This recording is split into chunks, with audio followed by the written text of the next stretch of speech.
Jangan lupa subscribe di YouTube channel Metro TV News dan juga nyalakan notifikasinya. Kekerasan dan kericuan pada saat aksi demonstrasi 11 April justru mendistorsi aspirasi mahasiswa yang sebenarnya sudah disampaikan dengan baik. Mengapa gerakan mahasiswa seperti ini rawan ditunggangi oleh kelompok kepentingan lain? Bagaimana agar gerakan penyampaian aspirasi bisa steril dari provokasi penumpang gelap? Kita akan membahasnya bersama dengan Koordinator BEM seluruh Indonesia, Kaharudin, dan Kepala Pusat Kajian Keamanan Nasional Universitas Bhayangkara, Hermawan Sulistyo. Mas Kiki, selamat malam. Mas Kaharudin, selamat malam. Selamat malam. Baik, salam sehat semuanya. Saya langsung ke Mas Kaharudin. Mas Kaharudin, apakah kemudian dari BEM seluruh Indonesia ini menyadari bahwa gerakan demonstrasi kemarin itu ada sekelompok lain yang bisa dikatakan sebagai penyusup ataupun penunggang begitu? Baik, jauh sebelum tanggal 11 April memang sudah ada isu bahwa BEM seluruh Indonesia ini ditunggangi oleh satu kelompok, dan kita sudah tepis bahwa silakan lihat dari tuntutan 6 tuntutan pada tanggal 28 Maret bahwa tidak ada sama sekali kalimat untuk menggulingkan atau menurunkan presiden. Itu yang pertama. Yang kedua, kita sudah memiliki strategi bagaimana kita mengumumkan di Istana Negara titik aksi kita. Namun di H-1 kita umumkan bahwa aksi massa kita berada di titik di DPR RI. Jadi memang kita jauh sebelum itu memang sudah sepakatin bersama kawan-kawan aliansi BEMSI, kita sepakat bahwa di DPR RI. Dan juga kita mengendus bagaimana hari ini pemerintah tentu akan memiliki strategi terkhusus tuntutan yang utama dan prioritas terkait tentang menolak penundaan pemilu 2024 atau masa jabatan 3 periode. Dan H-1 demo pada tanggal 11 April 2022, Presiden mengadakan rapat kan di hari Minggu. Ya. Dan memang kita sudah mengendus dan tentu kita konsolidasi teknis lapangan atau konsolidasi teklab. Di sana kita membahas bagaimana ada keamanan untuk mensisir ketika ada penyusup yang masuk. Dan saat di aksi massa berlangsung, dari PJ keamanan tersebut mendapatkan juga beberapa penyusup, karena memang kita memiliki penanggung jawab setiap kampusnya. Jadi mendata siapa saja yang ikut aksi massa tersebut. Sehingga di luar dari itu, kita menganggap bahwa belum ada komunikasi bersama kita, dan kita clearkan apakah tuntutan dan visinya sama atau tidak. Ketika visinya sama, tuntutannya sama, maka kita akan bergabung di sana seperti, dan komunikasinya jauh sebelum aksi massa berlangsung. Baik, Mas Kahar, apakah mungkin bisa dipastikan bahwa memang tidak ada mahasiswa yang kemudian terpancing dengan adanya provokasi ataupun penunggang penyusup itu? Ya, saat diterimanya kajian dan putusan kita, karena memang saya di atas mobil komando melihat bagaimana ada lemparan botol dan kertas ataupun batu ke arah mobil komando saat saya pun berbicara. Dan tentu di sana ada beberapa aliansi yang turun. Di pagar kiri itu aliansi BEMSI, di pagar kanan aliansi dari elemen masyarakat. Jadi memang pada waktu itu terjadi ketika turun pimpinan DPR RI dan juga bersama Kapolri, jadi semua aliansi terfokus ke sana. Dan kita dari atas melihat ada provokasi memang di luar dari aliansi BEMSI dan juga aliansi masyarakat di sana, dan ada yang berusaha untuk memprovokasi sehingga kondisi saat itu ricuh. Dan jauh sebelum itu ketika udah turun pimpinan DPR RI bersama Kapolri, saat itu kita bersama kawan-kawan aliansi BEMSI, Presiden Mahasiswa atau Ketua BEM-nya, kita sepakat untuk menarik massa untuk mundur seperti itu. Oke, saya ke Mas Kiki. Mas Kiki, menurut Anda kenapa kemudian gerakan mahasiswa seperti ini yang tujuannya baik menyampaikan aspirasi secara damai, tapi kemudian rawan disusupi oleh penunggang gelap itu? Pertama ya, agendanya terbuka atau tertutup. Nah, kalau agenda terbuka, misalnya gulingkan presiden, siapapun boleh ikut, itu bergabung pasti. Kalau agenda tertutup, orang-orang yang punya agenda yang lain, ini seperti anak-anak mahasiswa ini kan menuntut persoalan penundaan pemilu, salah satunya gitu. Tapi kalau ada kelompok lain, kelompok politik gitu ya, atau pressure group kelompok menekan, melihat peluang, mari kita titipi. TTP itu yang dikatakan oleh Kaharudin tadi adalah pencegahan terhadap titipan secara langsung. Orang nggak bisa masuk, orang tidak bisa melanjutkan agendanya. Ya bergerak sendiri, saya bawa masa sendiri misalnya, lalu di sana bikin chaos. Kiki, Dan itu, ya. kalau yang kemarin, Ya. yang terjadi kemarin, menurut Anda itu motifnya apa dan mereka itu siapa sebetulnya? Kalau motif yang udah jelas sekarang begini, untuk ikut demo itu apalagi jumlahnya besar kan biayanya nggak sedikit. Pertanyaannya siapa yang punya duit, siapa yang punya kepentingan. Lalu motifnya ya pasti motif politik, motif politik.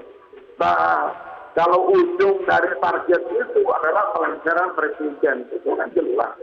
Tetapi kelompok-kelompok itu siapapun ya itu lupa bahwa untuk menurunkan presiden seperti tahun 98 itu harus ada kondisi objektif di luar lingkungan politik yang mendorong, yang membuat kondusif sebuah demo.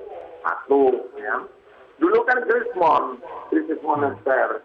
Yeah. Yang kedua, demo harus dilakukan di Jakarta. Nggak bisa. Sekarang ini terpecah. Korban polisi itu satu orang yang meninggal itu di Sultra dan di tempat-tempat lain. Nggak bisa terpecah gitu karena ada lokalitas politik untuk ibu kota. Yang ketiga, demo tidak bisa di bawah 100.000 orang. Ya. Yang keempat, demo itu tidak boleh berhenti selama 30 hari. Nah itu baru merupakan ancaman serius terhadap eksistensi pemerintahan. Kalau itu tidak bisa dilakukan, ya akhirnya hanya gangguan-gangguan seperti ini, lalu ada yang mati, ada yang korban, segala macam dari kedua belah pihak. Ini kebetulan aja nggak ada mahasiswa yang mati malah polisi, kayak gitu. Nah, lalu semua orang buang badan, termasuk mahasiswa, kok kami steril. Ya, pertanyaan saya, agendanya terbuka atau tertutup? Kalau agendanya tertutup, ya harus tanggung jawab terhadap apa yang terjadi. Gitu. Kalau agenda terbuka sejak awal dinyatakan bahwa ini agenda terbuka, siapapun boleh ikut, tapi kami demonya hanya yang ini. Gitu. Tanggung jawabnya hanya terbatas. Saya kembali ke Mas Kahar. Mas Kahar, karena tadi Anda menyampaikan bahwa mengetahui ada kelompok yang tidak dikenali begitu dan itu kemungkinan besar bukan mahasiswa. Dari teman-teman mahasiswa sendiri mengenali tidak itu siapa, profilnya seperti apa, dan kemudian apakah apa saja bentuk-bentuk provokasi yang mungkin dilancarkan kepada teman-teman mahasiswa supaya ikut terpancing emosi? Ya, terkait tentang hal tersebut bagaimana kondisi di lapangannya agar memancing emosi dari kawan-kawan mahasiswa saat itu. Jadi memang kita di sana memang betul-betul bagaimana satu komando, satu instruksi saat itu berlangsung. Karena memang saat itu ada beberapa aliansi kan yang turun saat itu. Dan terkait tentang terbuka atau tidaknya gerakan mahasiswa pada tanggal 11 April 2022 itu, dari aliansi BMC membuka bagaimana kawan-kawan aliansi mahasiswa yang ingin bergabung pada tanggal 11 April 2022. Tentu komunikasinya jauh sebelum tanggal 11 April, apakah sepakat terkait tentang tuntutan kita. Jadi kita memang mengadakan konsolidasi bagaimana tuntutan-tuntutan yang perlu kita sepakatin. Jadi seperti itu pola yang kita buat, dan hari ini gerakan mahasiswa itu bukan hanya gerakan moralitas yang seakan-akan melawan penguasa dan lain sebagainya. Tapi hari ini bagaimana gerakan politik progresif, bagaimana gerakan yang hari ini mengubah kebijakan yang awalnya tidak pro menjadi pro rakyat, kebijakan yang awalnya tidak bermanfaat atau kurang bermanfaat, lebih bermanfaat kepada rakyat. Kan itu yang menjadi substansi dari hari ini bagaimana kajian dan tuntutan tersampaikan, seperti itu. Oke, apakah kemudian tujuan itu tersampaikan ketika ada penyusup? Kita akan bahas itu usai jeda. Pemirsa jangan kemana-mana, kami akan kembali.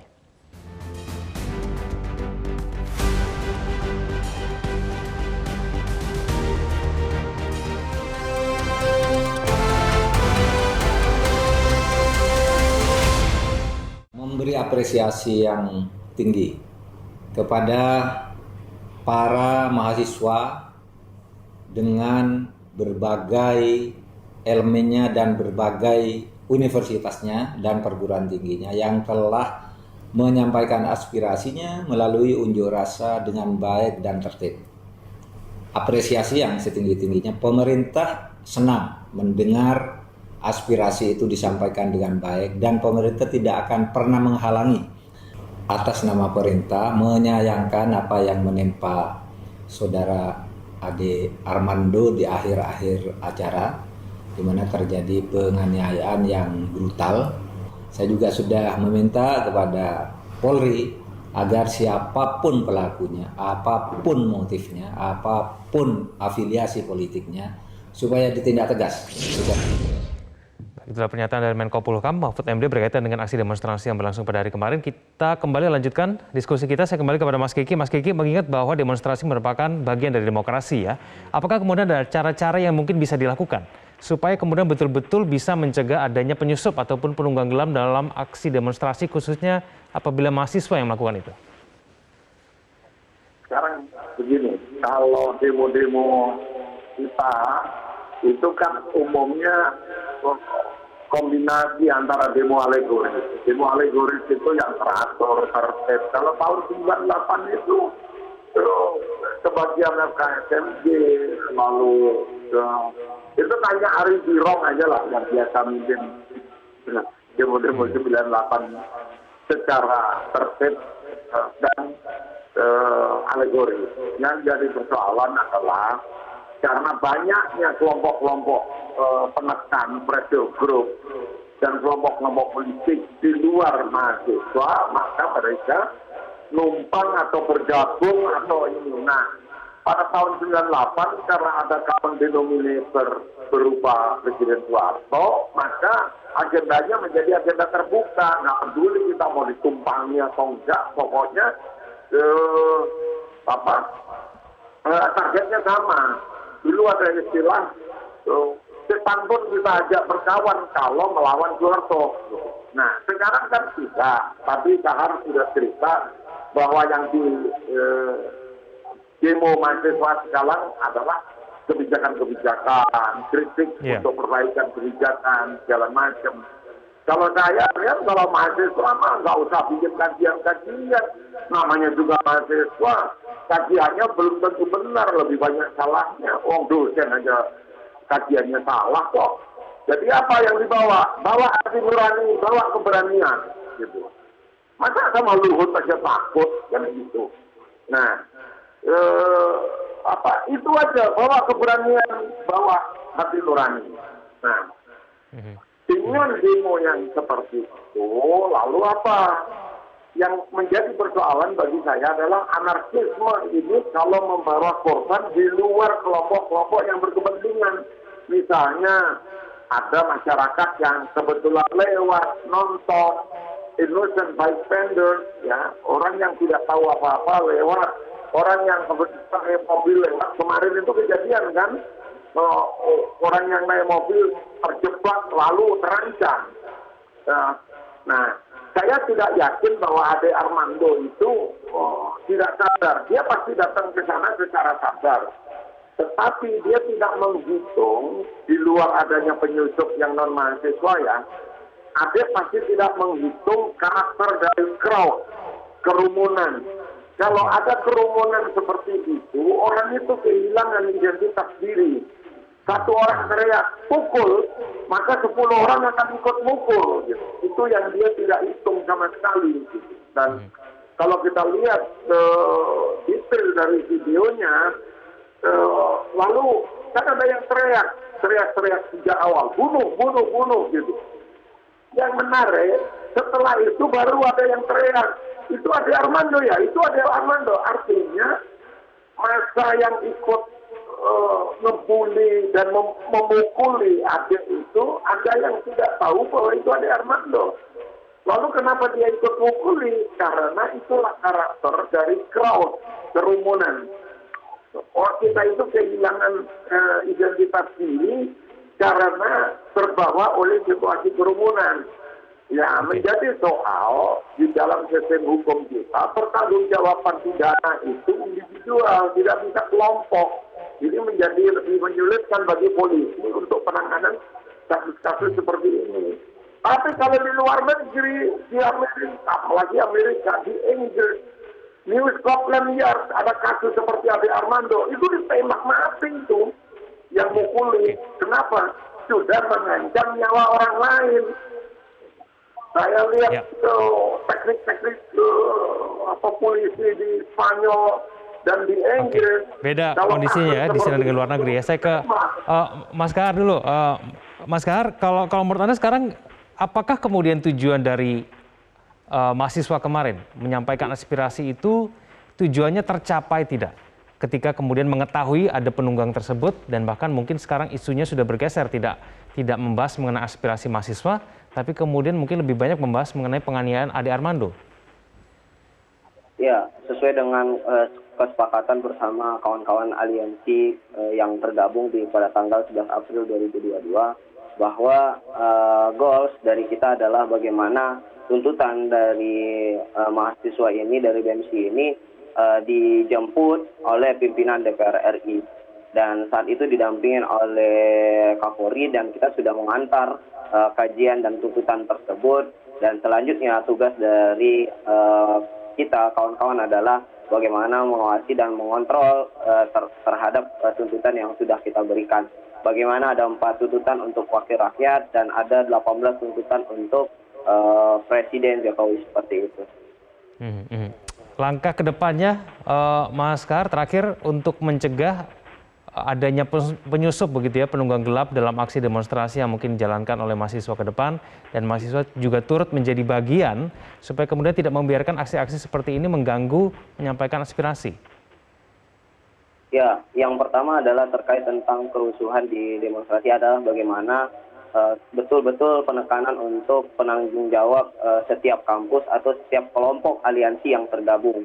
Jadi memang perlu betul pendataan yang tergabung, dan ketika ada masa aksi yang tergabung pada hari H itu betul-betul harus divalidasi dan dikomunikasikan, karena memang banyak kelompok-kelompok yang baru bergabung ketika kita sudah sampai di DPR itu untuk bergabung kepada kita. Namun kita sudah membuat batasan, kita membuat bordir persegi depan, kiri, kanan, dan belakang untuk menjaga aliansi masa aksi kita agar jangan sampai terprovokasi ataupun dimasuki oleh penyusup untuk ricuh ataupun terjadinya kerusuhan, seperti itu.